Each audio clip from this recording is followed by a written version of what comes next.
ఆసు పాములు కరిసే ఇసువంటి తావుల్లా భూతాలు దెయ్యాలు తిరిగేటి గడియల్లా ఎండిన సెట్టుకు రాలిన ఆకోలే ఒక్కదానివి నువ్వు రావులమ్మో రావులమ్మా ఎక్కెక్కి ఏడ్సేవు ఎందుకమ్మో ఎందుకమ్మా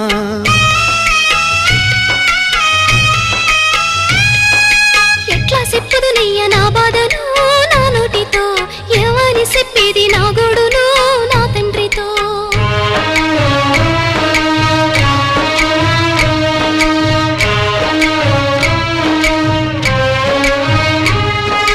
దయ్యాలు ముట్టిన ఫలమయ్యిపోతీని